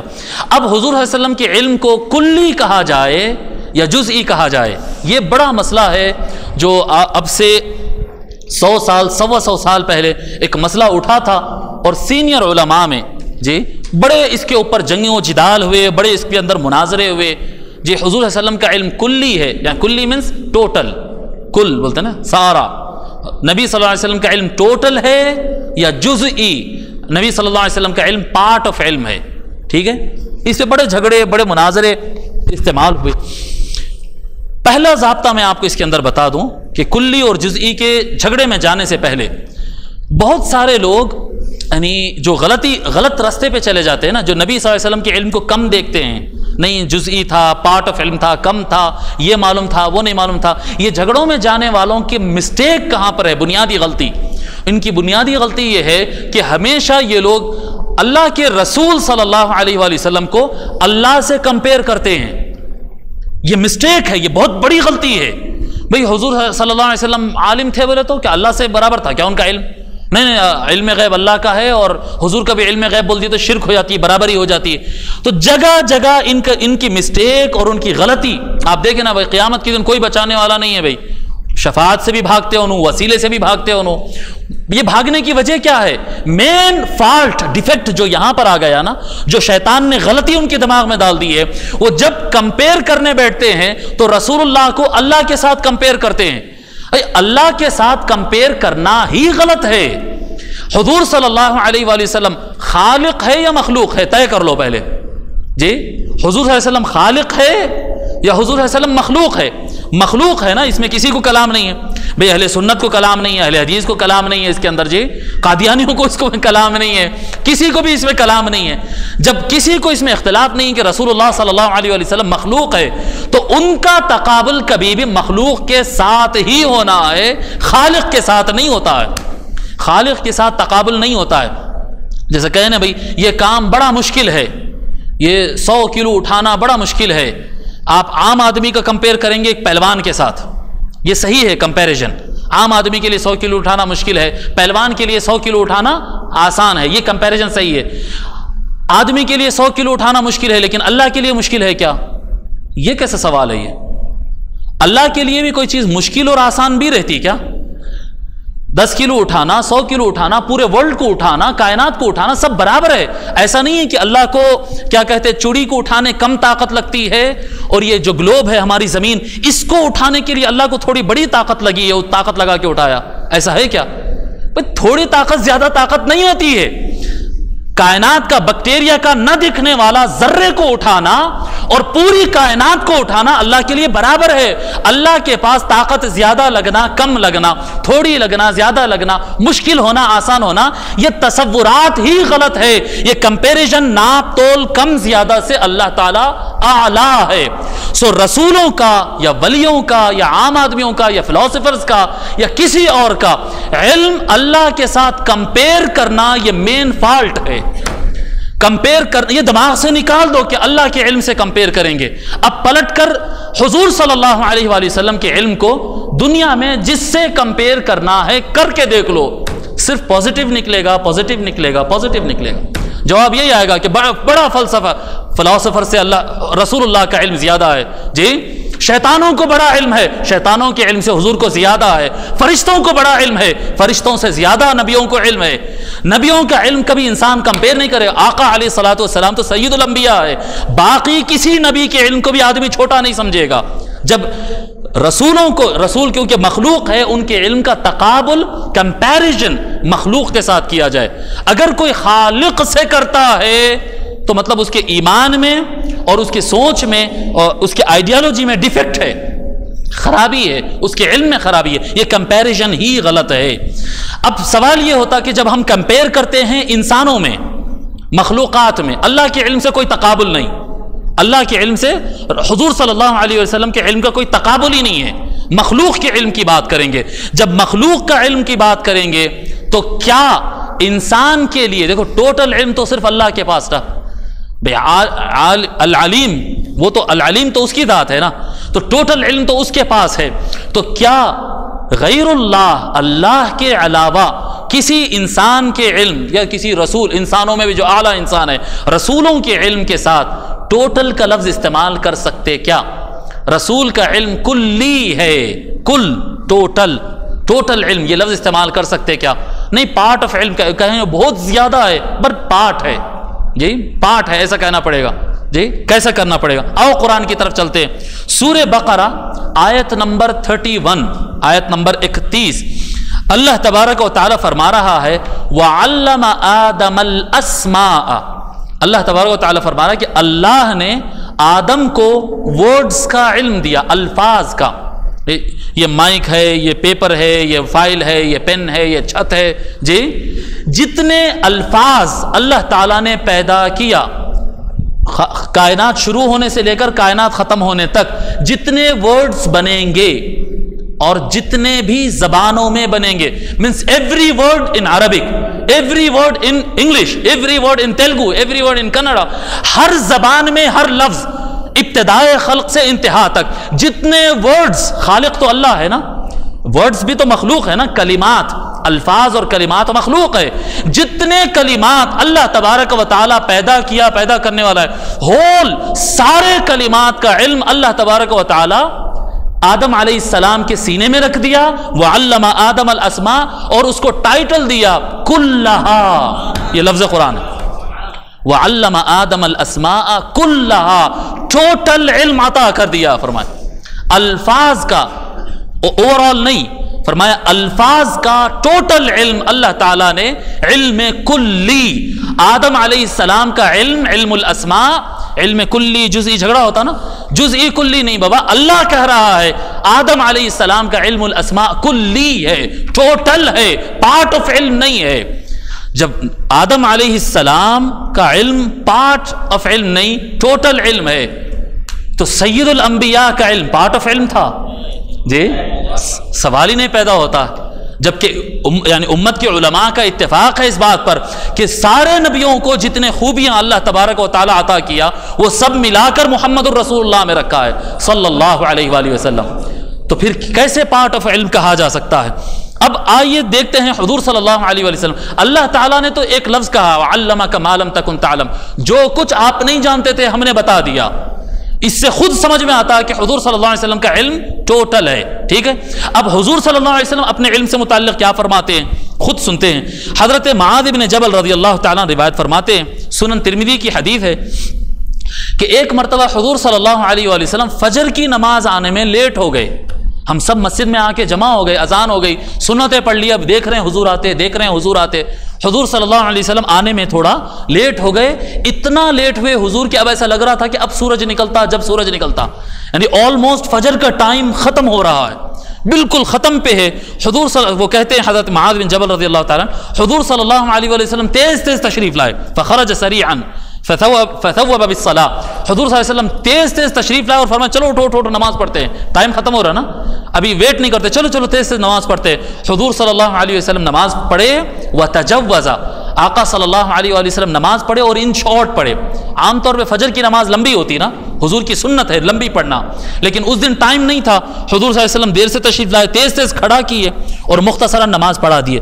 جب نماز ختم ہوئی سلام پھیرے تو نماز سلام پھیرتے ہی آقا صلی اللہ علیہ وسلم دعا بصوتہ قال لنا علی مصافکم کما انتم، السلام علیکم ورحمۃ اللہ، السلام علیکم ورحمۃ اللہ، اپنے اپنے صفوں میں جیسا ہے رہو، حضور ایسے فرما دیے، انتم علی مصافکم کما انتم، اپنے صفوں میں جیسے تم بیٹھے ہوئے ہیں ہلو مت، بیٹھے رہو اپنی جگہ۔ پھر اس کے بعد ثم انفتل الینا، حضور صلی اللہ علیہ وسلم ہماری طرف پلٹ گئے، ثم قال اما انی ساحدثکم ما حبسنی عنکم الغداء، آج فجر میں آنے میں میں لیٹ کیوں ہوا یہ اب تم لوگ کو سنانے جا رہا ہوں، بیٹھو اپنی جگہ، سناتا ہوں میں آج فجر میں لیٹ کیوں ہوا۔ فرماتے آقا صلی اللہ علیہ وسلم، اب میں حدیث کے الفاظ نہیں پڑھتا، ڈائریکٹ ترجمہ پڑھ لیتے ہیں، ڈائریکٹ روایت پڑھ لیتے ہیں جی۔ میں رات میں اٹھا نماز کے لیے، میں رات میں اٹھا، آقا صلی اللہ علیہ وسلم تہجد بلا ناغہ پڑھتے ہیں نا، آقا پر تہجد فرض تھی، تو تہجد کے لیے میں اٹھا، رات میں وضو کیا اور میں نماز پڑھنے لگا۔ جتنا میں نماز پڑھ سکتا تھا نماز پڑھتے رہا، اور نماز میں مجھ پر غنودگی چھا گئی، جیسا نیند میں آدمی کو جھونک آ جاتا نا، نیند میں غنودگی آ جاتی ہے، سمجھ میں نہیں آتا اطراف میں کیا ہو رہا ہے، کہاں ہے، قیام میں ہے، رکوع میں، سجدے میں، ایک غنودگی جیسی طاری ہوئی۔ اب یہ نیند کی غنودگی کا تصور ہٹا دو ذہن سے، کہ انبیاء کا تو ویسے سو بھی جائیں تو دل ان کا جاگتا رہتا ہے، حضور صلی اللہ علیہ وسلم کا دل سو بھی جائے تو جاگتا رہتا ہے، تو نماز میں یہ ہماری تھکان والی نیند نہیں تھی، یہ اللہ تعالیٰ کی طرف سے، فنعست فی صلاتی، میں اپنی نماز میں ایک دم غنودگی مجھ پر طاری ہوئی، حتی استثقلت، بہت زیادہ غنودگی طاری ہو گئی، اور جب غنودگی طاری ہوئی اور میں اس دنیا سے نکل گیا، فرماتے ہیں فَإِذَا أَنَا بِرَبِّي تَبَارَكَ وَتَعَالَى، اس غنودگی میں دیکھتا ہوں میرا اللہ تعالیٰ میرے سامنے کھڑا ہے، اللہ تبارک و تعالیٰ کا دیدار ہوتا ہے۔ یہ صحیح حدیث ہے ترمذی شریف کی، حدیث نمبر 3235، میں دیکھتا ہوں میرا پروردگار میرے سامنے ہے، فی احسن صورہ، وہ بہت ہی شاندار نظارہ تھا اللہ تبارک و تعالیٰ کا۔ اب کیسا تھا وہ تو نہیں بتا سکتے نا، یہ کم اور کیف، ڈیزائن، شیپ، کلر سے تو اللہ ماورا ہے، تو بیان تو نہیں ہو سکتا۔ فرمائے بہت بیوٹیفل انداز میں، بہت خوبصورت شاندار انداز میں، احسن صورہ میں حضور صلی اللہ تبارک و تعالیٰ میرے سامنے تھا، اور اس نے کہا، اللہ نے مجھ سے کہا، یا محمد، اے محمد، میں نے کہا لبیک، لبیک ربی، حاضر ہوں میرے مولا، حکم فرما۔ قال فیما یختصم الملأ الاعلی، اللہ تعالیٰ پوچھتا ہے کہ میرے محبوب بتاؤ ملأ اعلیٰ کس بات میں آرگیومنٹ کر رہے ہیں، جھگڑا کر رہے ہیں، بحث مباحثہ چل رہا ہے، کہاں پر؟ ملأ اعلیٰ، کتابیں اٹھا کر پڑھے، ملأ اعلیٰ کس کو کہتے ہیں، کون سا مقام ہے ملأ اعلیٰ؟ زمین کے اوپر 7 آسمان ہے، 7 آسمان کے اوپر اور عرش کے نیچے اللہ تعالیٰ کے کچھ خاص مخلوق ہوتے ہیں، اللہ تعالیٰ کے خاص فرشتے ہوتے ہیں، بعض نے کہا کہ نبیوں کی روح بھی ہوتی ہے اس میں، اس کو کہتے ہیں ملأ اعلیٰ۔ ان کا مقام کیا ہے؟ 7 آسمان کے اوپر، عرش کے نیچے۔ اب اللہ تعالیٰ پوچھتا ہے کہ محمد صلی اللہ علیہ وسلم، جی حاضر مولا فرمائے۔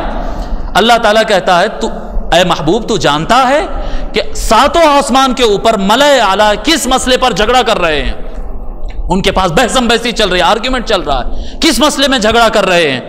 قلت لا ادری قالها ثلاثا، حضور صلی اللہ علیہ وسلم کہتے ہیں کہ مولا میں نہیں جان سکا وہ کس مسئلے میں جھگڑا کر رہے ہیں، میں نہیں جان سکا، مجھے نہیں معلوم کہ وہ کس مسئلے میں جھگڑا کر رہے ہیں۔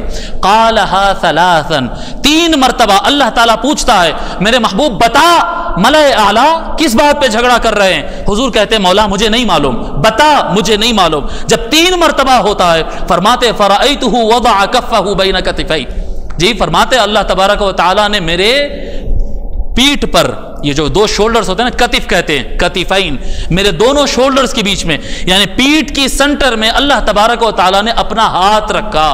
اب اللہ کا ہاتھ کیسا ہے کبھی بھی شیپ نہیں سوچنا، شیپ ہمارے ہاتھ کو ہوتا ہے، وہ مولا کا مسئلہ ہے، وہ ہم کو نہیں معلوم ہے، جیسا بھی ہے وہ۔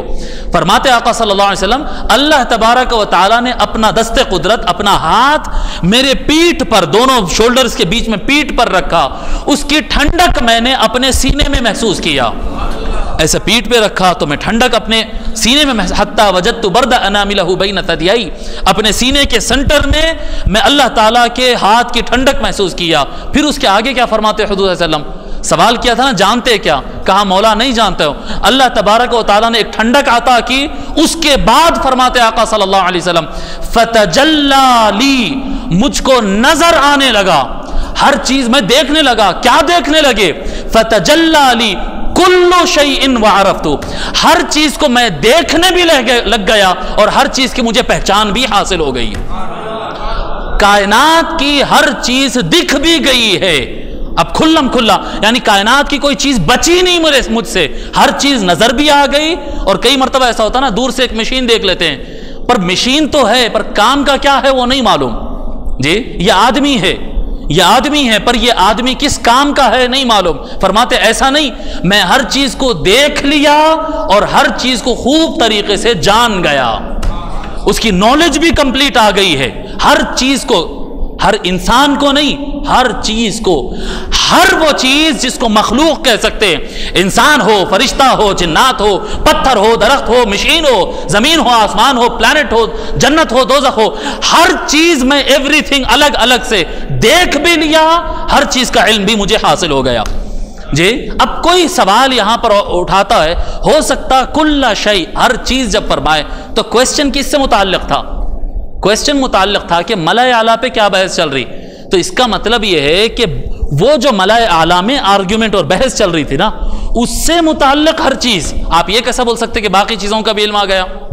سوال ہے بھائی، سوال کس کا تھا؟ ملأ اعلیٰ میں کیا بحث چل رہی ہے، تو فرمائے میں ہر چیز جان گیا، بولے تو مطلب وہ بحث میں کیا چل رہا تھا وہ ہر بات جان گیا؟ نہیں، اس سے 2 حدیث پہلے، حدیث نمبر 3233، یہ 3235 تھی نا پہلے، اب یہ 3233 حدیث میں اسی سے اوپر حضور صلی اللہ علیہ وسلم اسی روایت کو الگ مقام پہ بیان کرتے ہیں دیگر صحابہ سے، ساتھ میں یہ لفظ فرماتے ہیں فوضع یدہ بین کتفی حتی وجدت بردہا بین ثدیی، اللہ تعالیٰ نے اپنا دست قدرت میرے پیٹھ پہ رکھا، سینے میں میں نے اس کی ٹھنڈک محسوس کی، او فی نحری، اور اپنے حلق تک محسوس کی، فعلمت ما فی السماوات وما فی الارض، فرماتے ہیں زمین و آسمان میں جو کچھ ہے اس کا علم مجھے حاصل ہو گیا۔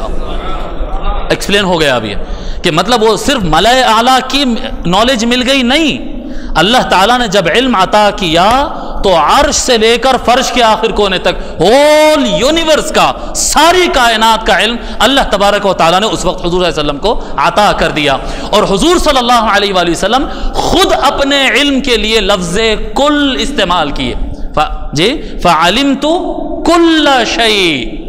اب سوال پیدا ہوتا ہے کہ اب حضور کے علم کو کلی کہا جائے یا جزئی کہا جائے؟ اب جزئی کہنے کے لیے رہ گیا کیا؟ مصطفیٰ خود بتا رہے ہیں کہ میرا علم کیا ہے؟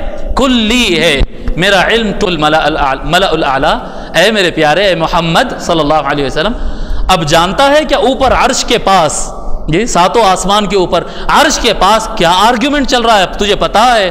آقا فرماتے ہیں قلت نعم، ہاں مولا مجھے پتا ہے۔ جی لوگ یعنی سوال کرتے نہیں حضور کو پیٹھ کے پیچھے کا معلوم تھا نہیں معلوم تھا، وہ دور کا سنتے تھے نہیں سنتے تھے، یہ عجیب و غریب سوالات ہے یہ۔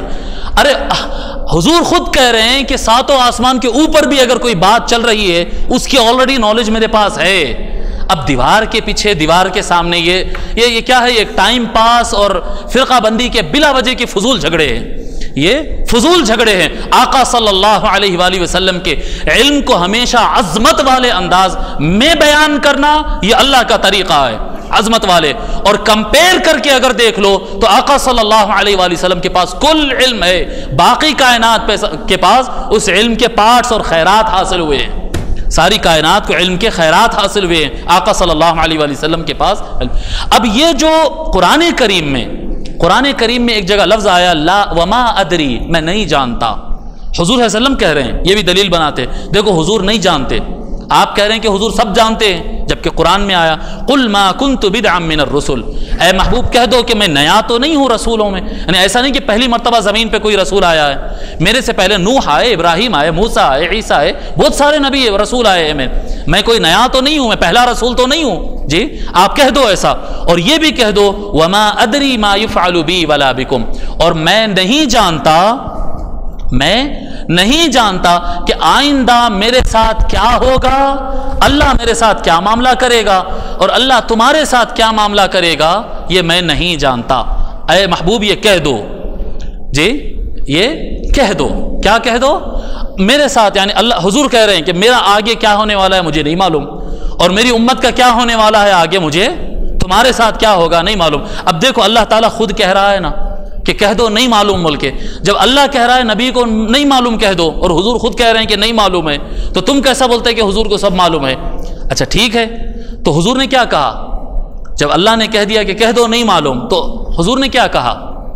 حضور صلی اللہ علیہ وسلم کیا کہتے ہیں؟ سنن ترمذی حدیث نمبر 3611، حضرت ابو ہریرہ رضی اللہ تعالیٰ عنہ ارشاد فرماتے سب سے پہلے کیا ہے؟ لا ادری ما یفعل بی، میرے ساتھ کیا ہوگا مجھے پتا نہیں، یہی بولنا ہے نا، آیت کے مطابق یہ کہہ دینا ہے کہ میرے ساتھ کیا ہوگا مجھے پتا نہیں۔ تو اب حضور صلی اللہ علیہ وسلم کہہ رہے ہیں قال رسول اللہ صلی اللہ علیہ وآلہ وسلم، حضور صلی اللہ علیہ وسلم فرماتے ہیں انا اول من تنشق عنہ الارض، میرا فیوچر کیا ہوگا؟ حضور اپنا فیوچر بتا رہے ہیں، جب قیامت کا سور پھونکا جائے گا تو سب سے پہلے زمین میرے اوپر سے کھلے گی، پہلے باہر میں نکلوں گا۔ فیوچر بتا رہے ہیں آقا صلی اللہ علیہ وسلم، تنشق عنہ الارض فاکسا حلۃ من حلل الجنہ، ساری کائنات برہنہ اٹھے گی، سارے انسان بے لباس اٹھیں گے، مگر میں اٹھوں گا تو اللہ جنت کا لباس بھیجے گا، میں جنت کا لباس پہنوں گا۔ یہ فرماتے، پھر آگے فرماتے ہیں اب اس کے بعد کیا ہوگا؟ قبر سے اٹھے جنتی لباس پہنے، اب اس کے بعد کیا ہوگا؟ جی فرماتے آقا صلی اللہ علیہ وسلم ثم اقوم عن یمین العرش، فرماتے ہیں پھر اس کے بعد میں اللہ تعالیٰ کے عرش کے رائٹ سائڈ پر اللہ کے ساتھ کھڑا ہو جاؤں گا۔ اللہ تعالیٰ کا عرش تو اللہ کا مقام ہے نا، میدان محشر ہوگا، پورا میدان محشر سامنے حساب دینے کھڑا ہوگا۔ حضور صلی اللہ علیہ وسلم فرماتے میں عرش الہی کے رائٹ سائڈ میری سیٹ رہے گی، میری سیٹنگ کہاں پر؟ آپ کہاں بیٹھ رہے ہیں؟ اللہ حاکم ہے آج کا، اس حکمران کے بازو میں بیٹھ رہا ہوں۔ پھر یہ کیا ہے کہ اوپر کا، پھر آگے یہ بھی کہہ رہے ہیں لیس، اپنے بارے میں نہیں، آگے کہہ رہے ہیں لیس احد من الخلائق یقوم ذلک المقام غیری، وہ جس جگہ میں ٹھہروں گا پوری کائنات میں وہ جگہ پر کوئی اور نہیں ٹھہر سکتا، کوئی نہیں کھڑا ہوگا، بس میرا مقام ہے، میں وہاں پر کھڑا ہوں گا۔ پھر یہ کہہ رہے تھے ابھی کہ میرے ساتھ کیا ہوگا نہیں معلوم، ابھی خود بتا رہے ہیں کہ اٹھوں گا کیسا، پہنوں گا کیسا، ٹھہروں گا کیسا، جی سب کچھ بتا رہے ہیں، میرے ساتھ کیا ہوگا یہ تو سب بتا دیے۔ پھر اس کے بعد ما ادری ما یفعل بی ولا بکم، تمہارے ساتھ کیا ہوگا یہ بھی میں نہیں جانتا ہوں، کہہ دو۔ تو کیا کہے آقا صلی اللہ علیہ وسلم؟ حضرت انس بن مالک رضی اللہ تعالیٰ روایت فرماتے ہیں، بخاری شریف کی حدیث ہم پڑھ رہے ہیں کہ حضور صلی اللہ علیہ وآلہ وسلم ایک مرتبہ تشریف لائے، اور تشریف لا کر فرماتے حین زاغت الشمس، جب سورج جو ہے زوال کی طرف جانے لگا، یعنی ظہر کا نماز کا ٹائم سٹارٹ ہو گیا، فصلی الظہر، آقا صلی اللہ علیہ وسلم ظہر کی نماز پڑھے، پھر اس کے بعد سلام پھیرے، سلام پھیرنے کے بعد ممبر پر کھڑے ہو گئے اور ممبر پر ٹھہر کر قیامت کا دن بتانے لگے، قیامت میں یہ ہوگا، قیامت میں یہ ہوگا، وذکر ان بین یدیہا امورا عظاما، اور فرمائے کہ قیامت آنے سے پہلے یہ بڑے بڑے واقعات ہونے والے ہیں، یعنی قیامت آنے سے پہلے کیا ہوگا اور قیامت میں کیا ہوگا، جب سب فرمانے لگے پھر اس کے بعد فرمائے قرآن کی آیت میں کیا ہے، کیا ہوگا تمہارے ساتھ مجھے پتا نہیں، اور پوری دنیا کے ساتھ کیا کیا ہوگا سب بتا رہے ہیں ٹھہر کر۔ پھر فرماتے ہیں من احب ان يسأل عن شيء فليسأل، آقا صلی اللہ علیہ وسلم فرماتے ہیں کسی کو کوئی سوال کرنا ہے تو سوال کر لے، فواللہ لا تسألونی عن شيء الا اخبرتکم به ما دمت في مقامی هذا، آج کھڑے کھڑے جس کا جو سوال ہے کر لو، فیوچر کے بارے میں جو سوال تم کرو گے میں تو اس کا جواب تم کو دینے والا ہوں، جو پوچھنا ہے پوچھ لو۔ آج نہیں معلوم ہے، اللہ کہہ رہا ہے کہ نہیں معلوم کہو، تو یہ کیا کر رہے ہیں آقا صلی اللہ علیہ وسلم سب بتا رہے ہیں۔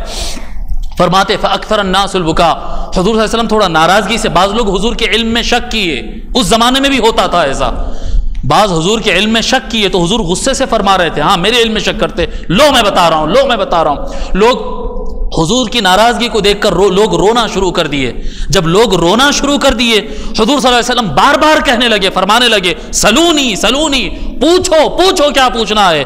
حضرت انس کہتے ہیں جب ایک آدمی کھڑا ہوا وہ ان لوگوں میں سے تھا جس کو مصطفیٰ کے علم پر آبجیکشن تھا، یہ معلوم ہے وہ نہیں معلوم ہے، ان میں سے ایک آدمی کھڑا ہوتا اور کھڑا ہو کر سوال کرتا ہے اینا مدخلی یا رسول اللہ، یا رسول اللہ اگر آپ آگے کی بات جانتے ہیں تو بتاؤ قیامت کے دن میرے ساتھ کیا ہوگا، میں جنت میں جاؤں گا یا دوزخ میں؟ فرماتے آقا صلی اللہ علیہ وسلم جی اینا مدخلی یا رسول اللہ، قال فقال النار، آقا صلی اللہ علیہ وسلم فرماتے تیرا دوزخ ٹھکانہ ہونے والا ہے، جی تیرا دوزخ ٹھکانہ ہونے والا ہے۔ اس کے بعد فرماتے عبداللہ ابن حذافہ اٹھے، ان کے بارے میں لوگ تانا دیتے تھے، جی ان کا رنگ ایک دم گورا تھا، ان کے ابا کا رنگ ایک دم کالا تھا، ایک دم بلیک، ایک دم وائٹ، تو لوگ تانا دیتے تھے کہ یہ اپنے باپ کا بیٹا نہیں ہے، یہ ناجائز اولاد ہے کسی اور کی، تانا دیتے تھے۔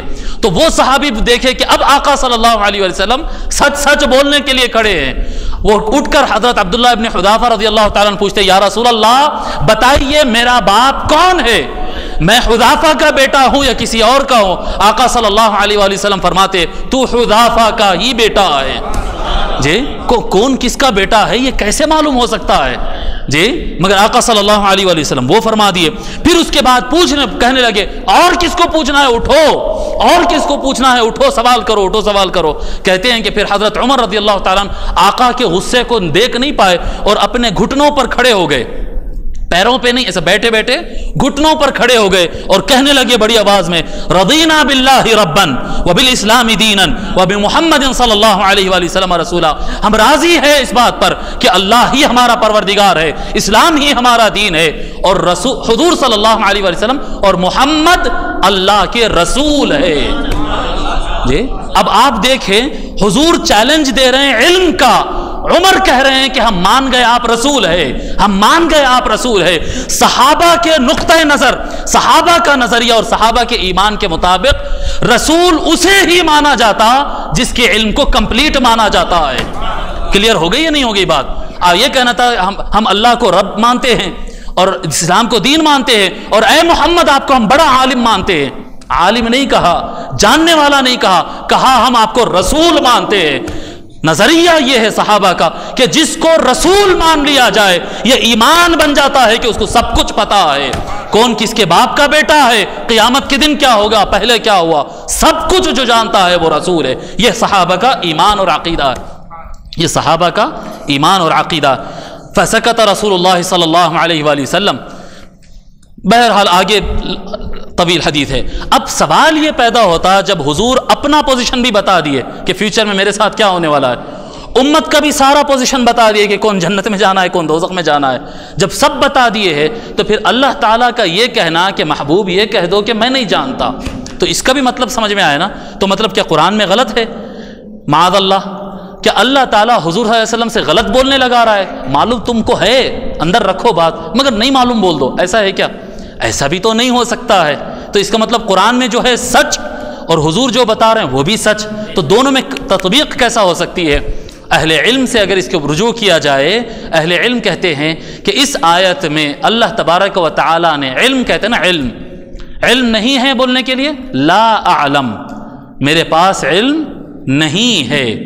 اللہ تبارک و تعالی اس آیت کریمہ میں یہ نہیں کہا کہ اے محبوب کہہ دو لا اعلم ما يفعل بی ولا بکم. آپ دیکھیں آیت، قل ما كنت بدعا من الرسل ولا اعلم، میں علم نہیں رکھتا کہ میرے ساتھ کیا ہونے والا ہے. یہ نہیں فرمائے، کیا فرمائے؟ وما ادری، لا اعلم نہیں جانتا، لا ادری نہیں جانتا. دونوں میں فرق کیا ہے؟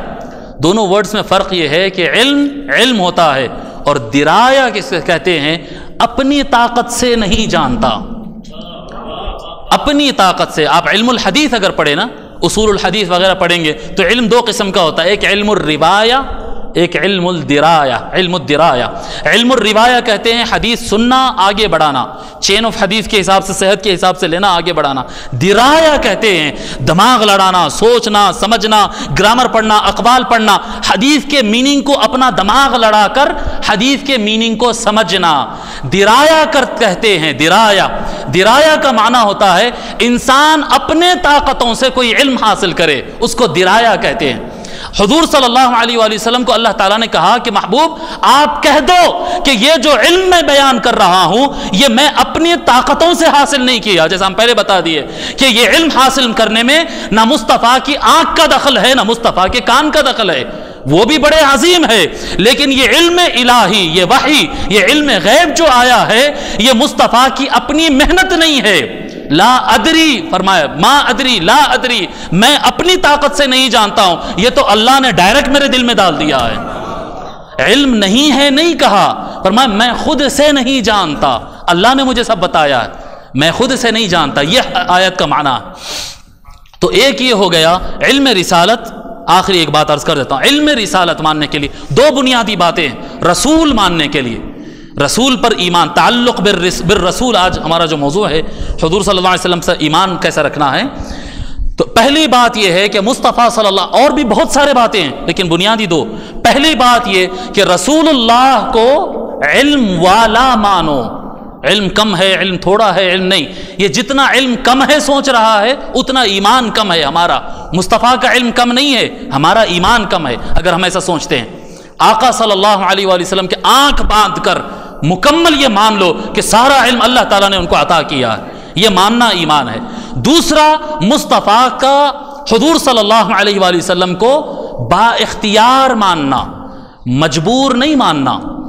مجبور ماننا یہ ایمان میں ڈیفیکٹ ہے، یہ ایمان میں خرابی ہے۔ یہ ایمان بالرسالت کا ضابطہ ہے کہ رسول اللہ صلی اللہ علیہ وآلہ وسلم کو مختار، اختیار والا، یعنی اپنی مرضی سے وہ کر سکتے ہیں، اپنی مرضی سے۔ ایسا نہیں کہ بھئی میں کچھ نہیں کر سکتا ہوں، بس اللہ کا حکم ہے اس لیے کر رہا ہوں، اگر اللہ کا حکم نہیں آیا تو میں اپنی ہل بھی نہیں سکتا ہوں۔ ہاں، میرے آقا صلی اللہ علیہ وآلہ وسلم کی یہ ادا ہے کہ وہ اللہ کے حکم کے بغیر ہلتے نہیں۔ ویسے اگر دیکھا جائے تو کوئی پتا بھی کائنات میں اللہ کے حکم کے بغیر نہیں ہلتا ہے جی، مگر یہ تصور کرنا کہ مصطفیٰ اپنی مرضی سے کچھ کر ہی نہیں سکتے، یعنی اللہ تعالیٰ نے اپنے ایک نمائندے کو بھیجا جو کہ مجبور اور لاچار ہے جی۔ اگر کینیا کا، یوگانڈا کا جی، یوگانڈا کا اگر ایمبیسڈر آیا نا تو یہاں پر آئے گا، 2 نمازیں ہمارے ساتھ پڑھے گا، چلے جائے گا، لوگ کو پتہ بھی نہیں چلتا ہے، کیونکہ وہ ملک اتنے سے کمزور ملک ہے۔ یوگانڈا، کینیا، تنزانیہ، اتنے چھوٹے چھوٹے ملک، کمزور فقیر ملک ہے۔ ان کا ایمبیسڈر رسول، عربی میں رسول کہتے ہیں، سفیر کہتے ہیں، ایمبیسڈر کہتے ہیں۔ ان کا ایمبیسڈر آئے تو ایسے آتا اور چلے جاتا۔ امریکہ کا ایمبیسڈر آیا تو سوچو نا تھوڑی دیر کے لیے، امریکن ایمبیسڈر آج قادریہ مسجد کو آنے والا ہے جی، 10 کلومیٹر سے سیکیورٹی لگتی ہے، سگنلز پڑ جاتے ہیں جی، ہنگامہ مچ جاتا ہے۔ کیوں؟ طاقتور ملک کا نمائندہ آ رہا ہے۔ بھیجنے والا جتنا طاقتور ہوگا اتنا آنے والا اس کی طرف سے اتنا طاقتور ہوگا۔ بھیجنے والا کون ہے؟ بادشاہ ہے، وزیر ہے، مالدار ہے؟ کون ہے؟ رب ذو الجلال والاکرام ہے، مالک الملک بھیج رہا ہے۔ اس کے بعد ہم سمجھے کہ بھیجا جس کو ہے وہ بالکل کمزور ہے، لاچار ہے۔ دماغ کی خرابی ہے یہ ایمان کی خرابی، دماغ کی خرابی۔ نبی لاچار نہیں، یہ رسول اللہ ہے، یہ اللہ کے پاس سے آیا ہے۔ سو آپ تصور کریں کتنی طاقت دے کر بھیجا ہے۔ فرماتے اللہ تبارک و تعالی فرماتا ہے، یجدونہ مکتوبا عندهم فی التوراۃ والانجیل یأمرهم بالمعروف وینہاہم عن المنکر ویحل لهم الطیبات۔ نبی وہ ہے جو شریعت میں حلال کرتا ہے جی، حلال کیا ہے بتاتا ہے، نہیں فرما رہے۔ علماء کرام بیٹھے ہوئے ہیں، وہ عربی زبان خوب سمجھتے ہیں۔ یہاں پر اللہ تعالیٰ یہ نہیں کہہ رہا ہے کہ حلال کیا ہے بیان کرتا ہے، نہیں، حلال کیا ہے بیان کرتا نہیں، یحل، حلال خود مصطفیٰ فرماتا ہے، آقا صلی اللہ علیہ وسلم خود حلال کرتے ہیں۔ وَيُحَرِّمُ عَلَيْهِمُ الْخَبَائِثَ، کچھ چیزوں کو آقا صلی اللہ علیہ وآلہ وسلم خود حرام کرتے ہیں۔ کسی نے سوال کیا مجھ سے کہ بھئی سونا مرد کے لیے حرام ہے، یہ کہاں لکھا ہے؟ قرآن میں کہاں ہے؟ پریشان ہوں میں، ڈھونڈ کے پریشان ہے، میرے کو تو آج تک نہیں ملا۔ اگر آپ میں سے کسی کو مل گیا تو ذرا بھیجا دیجئے۔ مرد پہ سونا حرام ہے، یہ اللہ نے کہاں حرام کیا ہے؟ معلوم ہے آپ لوگ کو؟ میرے کو تو نہیں معلوم۔ حدیث میں مصطفیٰ نے حرام کیا ہے۔ بھئی سارے لوگ، سنی غیر سنی، سارے مسلمان کے طبقے، سارے لا الہ الا اللہ پڑھنے والوں سے سوال ہے، سونا مرد کے لیے حرام ہے کہ نہیں ہے؟ مرد کے لیے حرام ہے تو قرآن میں کہاں ہے؟ اللہ نے نہیں کیا ہے حرام، مصطفیٰ نے حرام کیا ہے۔ سو اللہ تبارک و تعالیٰ نے مصطفیٰ کو بھیجا ہے تو شریعت میں مختار بنا کر بھیجا ہے، صاحب اختیار ہے، تو دنیا میں وہ اختیار رکھنے والا ہے۔ وَيَضَعُ عَنْهُمْ إِصْرَهُمْ، جی مسلمانوں کو تکلیف ہو تو نبی کے ہاتھ میں اتنی طاقت ہے، اتنا اختیار ہے کہ وہ ان کے بوجھ کو دور کر سکتا ہے، تکلیف کو دور کر سکتا ہے، ان کو آزاد کرا سکتا ہے۔ اللہ تعالیٰ فرما رہا ہے اس نبی کو مانو جی، کر سکتا تھا نہیں کر سکتا ہے۔ ہم کو بھی یہ ایمان لانا ہے کہ نبی چاہے تو ہمارے درد کو دور کر سکتے ہیں، ورنہ یہ آیت صرف صحابہ کے لیے تھی کہ نبی اگر چاہے تو ابو ہریرہ کا درد دور کر سکتے تھے، ابو بکر کا درد دور کر سکتے تھے، عمر بن خطاب کا کر سکتے تھے جی، مولانا ابو الحسن صاحب کا نہیں کر سکتے ہیں، مولانا رئیس صاحب کا نہیں کر سکتے ہیں جی، حضرت تشریف فرمائے کیونکہ انتقال ہوا۔ نہیں، کیا ہم کو اس آیت پہ ایمان لانا ہے؟ اگر ہم کو ایمان لانا ہے تو اس کا مطلب یہ ہے کہ ہم کو یہ ماننا ہے کہ آج اگر نبی ارادہ کر لے، نبی توجہ فرمائے، اللہ نے اتنی طاقت دیا ہے کہ وہ ہمارے درد کو دور کر سکتے ہیں، دور کر سکتے ہیں۔ تو اللہ تبارک و تعالیٰ نے مصطفیٰ کو اس دنیا میں مختار بنا کر بھیجا ہے۔ اگلی دنیا، فرماتے حضرت ابو موسیٰ الاشعری رضی اللہ تعالیٰ عنہ کہ حضور اکرم صلی اللہ علیہ وآلہ وسلم نے ارشاد فرمایا، خیرت بین الشفاعہ، اللہ تعالیٰ نے مجھے آپشن رکھ دیا، دو باتیں رکھ دیا اللہ تعالیٰ آپشنل۔ یہ چوائس کر لو یا یہ چوائس کر لو. اللہ تعالیٰ نے حضور کے سامنے رکھا. کیا رکھا؟ فرمایا کہ اے محبوب دونوں میں سے ایک چن لو, یا شفاعت لے لو یا آپ کی امت کو بغیر حساب کتاب میں سے 50% امت کو جنت میں بھیج دوں. دونوں میں سے کیا قبول کرنا ہے کر لو. آپ کے نام کا آپ کا کلمہ پڑھنے والے جتنے لوگ ہوں گے نا, ان میں سے 50% کو ہم بغیر حساب کتاب کے جنت میں بھیج دیتے ہیں جی. وَبَيْنَ أَن يُدْخِلَ نِصْفَ أُمَّتِي الْجَنَّةِ, میری امت آدھی امت کو مفت میں جنت میں بھیج دوں. یہ آپشن لیتے ہیں یا شفاعت اختیار کرتے ہیں. آپ دونوں میں سے کوئی ایک چوائس کر لو. حضور صلی اللہ علیہ وسلم فرمائے یہ اللہ تبارک و تعالیٰ نے جب دو چوائسز میرے سامنے رکھا, فاخترت الشفاعہ, تو میں نے شفاعت کو چوائس کر لیا. کیوں؟ خود حضور صلی اللہ علیہ وسلم فرماتے لِأَنَّهَا أَعَمُّ وَأَكْفَى, کیونکہ شفاعت کرنا یہ 50% سے بھی بڑا ہے جی. اب آپ دیکھیں قیامت کے دن کا اختیار اللہ آفر کر رہا ہے. میرے محبوب بے اختیار رہنا چاہتے ہو کہ آدھا بھیج دوں؟ نہیں, اختیار تم اپنی مرضی سے اپنے ہاتھ میں لینا چاہتے ہو. فرمایا مولا 50% امت کو جنت میں بھیجانا یہ مجھے منظور نہیں, مجھے چاہیے اپنے ہاتھ میں اختیار. فاخترت الشفاعہ, مجھے شفاعت عطا کر دیے. پھر فرماتے ہیں لوگوں کیا سمجھتے ہو میرے اختیار کو؟ کیا میں اترونھا للمتقین, کیا سمجھتے ہو تم, کیا میں اپنے اس پاور کو جو اللہ تعالیٰ نے مجھے اختیار دیا ہے کہ جس کو اللہ جنت کا فیصلہ کر دے, جو نمازی ہے, روزدار ہے, حج کرنے والا ہے, نیک ہے, سچا ہے, متقی ہے, جس کو اللہ جنت کے فیصلے کرے گا, میں اس کے لیے یہ اختیار کروں گا؟ نہیں نہیں. فرماتے وَلَكِنَّهَا لِلْمُذْنِبِينَ الْخَطَّائِينَ الْمُتَلَوِّثِينَ, جو بڑے بڑے گناہ کرنے والے, بڑے بڑے عاصی اور حرام کاری میں ملوث ہوں گے, بڑے بڑے اپنی زندگیاں برباد غلط کاموں میں برباد کرنے والے گناہگار, جن پر فیصلے جہنم کے ہوں گے, میں اپنا اختیار چلا کر وہ جنت میں لے جاؤں گا. یہ حدیث شریف ہے, حدیث صحیح ہے, سنن ابن ماجہ کی ہے, صحیح ستہ کی ہے. کیا فرما رہے حضور صلی اللہ علیہ وسلم؟ میں آخرت میں اپنی آدھی امت جانے کی بات کو قبول نہیں کیا, بلکہ کیا قبول کر لیا؟ میں قبول کر لیا کہ اللہ اتھارٹی میرے ہاتھ میں دے دے جی, اختیار میرے ہاتھ میں دے دے. اب اس حدیث شریف سے یہ بات کلیئر ہو گئی کہ حضور اکرم صلی اللہ علیہ وآلہ وسلم کو جس طرح اللہ تعالیٰ اس دنیا میں مجبور نہیں مختار بنا کر بھیجا ہے, اسی طرح اللہ تبارک و تعالیٰ قیامت کے دن بھی اپنے محبوب کو مجبور نہیں مختار بنا کر کھڑا کرے گا. وہ صاحب اختیار ہوں گے, وہ صاحب اختیار ہوں گے. اللہ تبارک و تعالیٰ فرماتا ہے وَإِذَا قِيلَ لَهُمْ تَعَالَوْا إِلَى مَا أَنزَلَ اللَّهُ وَإِلَى الرَّسُولِ رَأَيْتَ الْمُنَافِقِينَ يَصُدُّونَ عَنْكَ صُدُودًا, جب ان سے کہا جاتا ہے کہ آؤ اللہ کی طرف, اللہ کے قرآن کی طرف, إِلَى مَا أَنزَلَ اللَّهُ, جو اللہ نے نازل فرمایا, اے لوگو آؤ قرآن کی طرف اور آؤ رسول کی طرف, تو آپ دیکھیں گے منافقین لوگ کو آپ کی طرف آنے سے روکتے رہیں گے. قرآن کی طرف چلنے سے منافق کبھی نہیں روکتا.